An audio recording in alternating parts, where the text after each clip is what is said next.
Our jump lead footwork at second base is very similar to at first base, except we add a crossover here. But it's a 50-50 controlled lateral jump before leg lift. And as we're jumping out, we're reading the pitcher. We're not taking off on first movement from the pitcher, we're off beforehand, and as we're off, we're reading what the pitcher does. Here's controlled jump lead steel breaks in action. This is a little bit more Brian Roberts. You'll see he's going to jump out before leg lift, but his shoulders remain square to the first baseline. That's in case this leg lift turns into an inside move. He can jam the right foot down and dive back to second base. So as he's jumping out, he's reading. He sees the pitch is going to home plate, and he's off for third base. Here it is at full speed. And he's off. I mean, the leg goes up. He goes kind of timed up. Jump again right here. Watch him. He gets a good jump. But Rodrigo doesn't look at him. Now, Rodrigo should know him. Now Mora batting at 259. There goes Roberts. Here's the throw to third, and he steals both of them. I love that he stole both of them because the pitch before, jump lead, steal break a second. Next pitch, jump lead, steal break a third base. Favorite player in the history of Major League Baseball right there, him and Rickey Henderson. Here's how we teach controlled jump lead, steal breaks in our program. We go with the right foot out, then we're going to cross over with the left, and then we're going to square up. And as we're doing this, we're reading what the pitcher does. So it's pretty simple. With everything, we have drill work, and this is our drill work. We'll go jump out, jump back, jump out, jump back, jump out, shuffle, go. Done. So we do this and do this and do this until our guys become really comfortable doing this in both directions. And we'll mix in pickoffs with that as well, so they'll have dive backs off that jump lead technique. Decoys are really important in our program. I tell the guys this A on our hat stands for Phillips Academy Andover, but the A also stands for anesthesia because we rock pitchers to sleep. And here's what I mean by that. Every time a pitcher looks at us, we do kind of what we do taking a one-way lead at first base. We take that leg in that hand, jam them back toward first base.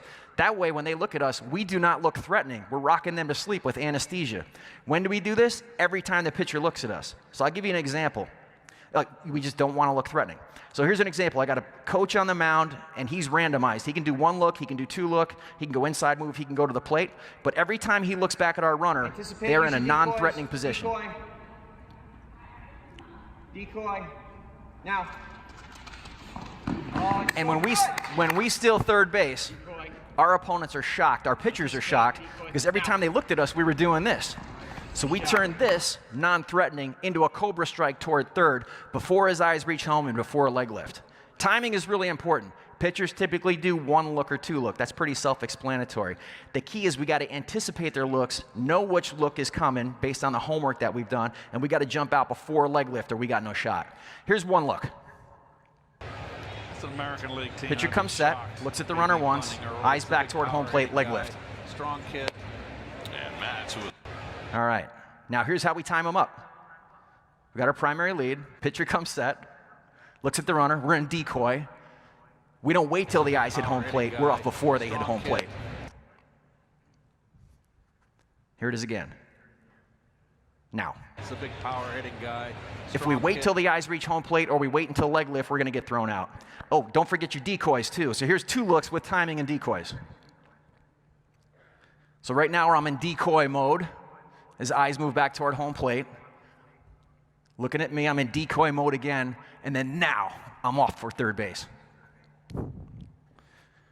That's how we know we have timing. Two looks for us is the ultimate safety valve because we seldom see a third look, and I never see a pick after a second look. So here's what that looks like. These are examples of Major League pickoffs. Looking at the runner. Yo. Most of the time. Yep. Looking at the runner. Get going Pick. in August usually. Throw to second. Oh, they got Nose. Looking at the runner. Pick. Got a pick, yeah. Looking at the runner. Pick. Pickoff play is on, and they have got him. Old-fashioned Ken Yard. Looking at the runner. Pick. Pick off a tip. Good throw, and they got him. That was a freaking fastball right there, too. All right, what if they go inside move? We don't panic because we've practiced the proper technique to dive back. So in this drill, again, it's randomized. He's going to go two looks, decoy, second look, decoy again, jump lead out. They're reading. Oh, he went inside move. All we did was jam on the brakes and dive back. Decoy, decoy, jump lead, steal break, inside move, jam on the brakes and dive back. One thing we've found is 97% of the time when a pitcher goes inside move, there is no middle infielder at second base. So we don't panic. We jam on the brakes, we plant our right foot in the ground, we surrender to technique, step, step, dive back. How do we know we can go? Pitchers are creatures of habit. Here's Luis Severino a few years ago. This is how I watch baseball at home. Bounce, bounce, 1001, leg lift. Personal instruction Bounce, for Pedro bounce, Martinez. 1001, leg lift. Knows how to throw that changeup. Was so ascendant. Bounce, And yet there were bounce, three guys 1001, who leg were able lift. to beat Bounce, bounce, 1 and 2 to 1001, Cespedes. leg lift. Dominic Smith would be next. See a pattern there? He was doing that the entire game, and he's into about the 7th or 8th inning right there. Entire game with runner on second base. What if they do stuff to shut us down at second base, which is rare? It does. You know what I love about that? Even though we don't steal third base during a game, they have had to spend time during their week putting stuff in their practice plan to get ready for us. That diverts attention to the stuff they should be working on. And even in a game, you know, if they shut us down from stealing third base, man, they have focused a lot of attention on our runner at second base. That means the attention's not on the hitter at home plate. And we win that battle because we get great pitches to hit, and we also walk a lot of guys. So we love that. Even if we don't steal a base, man, they've still had to do a lot of stuff. So distance, it's a math equation. If we have a 15 to 18-foot primary lead, if we jump out before leg lift and we get out to about 26 feet, before the ball leaves the pitcher's hand, they literally cannot throw us out unless I trip over my own shoelaces, I faint, or I have a heart attack, God forbid. There's nothing you can do. So the math equation is in our favor. Here's what distance looks like. Here's our 15 to 18-foot primary lead. Here's one look decoy, second look decoy. We're off before a leg lift. And we're out to 26 feet before the ball comes out of that pitcher's hand. They cannot throw us out. So typically we never get thrown out. Anticipation is really important. How do we know if we're going to go on one look? How do we know if we're going to bank on two look? How do we know if zero look is a thing? I tell our guys all the time, you got to be a surgeon, not a butcher. We're out there being surgical about what we're doing. And I'm really lucky because I got super smart kids at our school. So we chart everything, and what we find out is, you know, does he one look? When? Never. Is it on certain counts? Is it on first pitch with the runner on second? Does he two look? When? When does he two look? Does he no look? When does he no look? Does he ever give more than two looks? Our guys love it when a pitcher's max is two looks. You'll see our guys, he'll go one look, they'll ignore it. When he starts to go second look, man, their spidey sense starts tingling. After second look, when that pitcher's eyes goes from you to home plate, man, they're like, I'm jumping out and I'm getting after it. All right, tips and tricks from years of trial and error teaching jump lead steal breaks. Best time to steal third base is first pitch because the element of surprise is there. You haven't set off any alarms yet. During pitching changes, what I love is, you know how the runner comes over to the third base coach? I love when our guys say, hey, KG, everybody calls me KG. Hey, KG, if this guy goes two looks, I'm stealing third base. I'll be like, let's go. So first pitch is the best time to do it. Best pitchers to steal third base against? Left-handed pitchers, because we're living in their blind spot. They can't see what the heck we're doing behind them. So they're really vulnerable. Runners on first and second must be connected. And what I mean by that, if you have runners on first and second, that runner on first base does not know if that runner on second base is going to steal. So when that runner on second base goes, we really want that runner on first base to go with him. We'd rather have runners on second and third than first and third all day. So this is a nonverbal that I give those two runners. Hey, you guys are connected, and they know exactly what that means.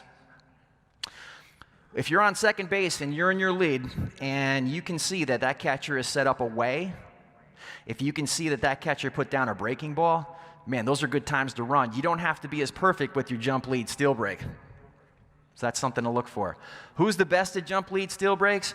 You know, I coach in New England, the Boston area. Hockey players are by far the best at this because they are the only athletes who are ambidextrous with their feet. They are trained to go left, they're trained to go right, they're trained to go forward, they're trained to go backward. They don't have a dominant foot.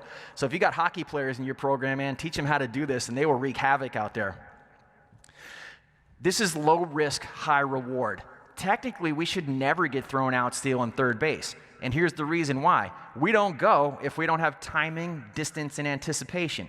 And it can't be one of the three. It can't be two of the three. All three things have to be in place. So if I'm able to get out before a leg lift, if I'm able to get out around 26 feet before the ball comes out of the pitcher's hand, and if I'm able to bank on the look that I was looking for, then we got it. One thing that we do is when our runner gets to third base, I ask them to rate their steal jump. And they do so just like they would have on a report card. A, B, C, D, or F. A means, hey, my timing was good. I was off before a leg lift. I gained enough distance. I was banking on 2 looks. I got that second look and I took off. An F means you got thrown out, and there's a reason why they got thrown out. And I let them tell me. It might be my timing wasn't good. I took off on leg lift rather than before leg lift. Or, I was banking on 2 looks, but I went on 1 look because I panicked. There's always a reason why you get thrown out. So they rate their jumps, A, B, C, D, or F. A is actually too good. A means you flipped a coin and took off way before a leg lift, and you got really, really lucky. They could have just stepped off. You really want to live in a B or even maybe a B- area. You didn't have an unbelievably good jump that they could have defended, but it was just right. So you want to live in that B area. Here, here's some pushback against conventional wisdom. You might think, we can't do this in our program because our runners aren't fast. Well, we have a kid named Travis Lane, who's the slowest player in the history of our program. He's a pitcher only at Boston College in the ACC. He's a really good pitcher. He deals on the mound. He was very slow, but man, he was one of the best base runners we've ever had. So here's an example. Here is a blind dirt ball read at first base. Next pitch, jump lead, steal a third. This is with 2 outs, and because now he's at third base with 2 outs, he gets to score on this wild pitch. And I'll show you how fired up he is about this. 3 consecutive pitches. All right, that's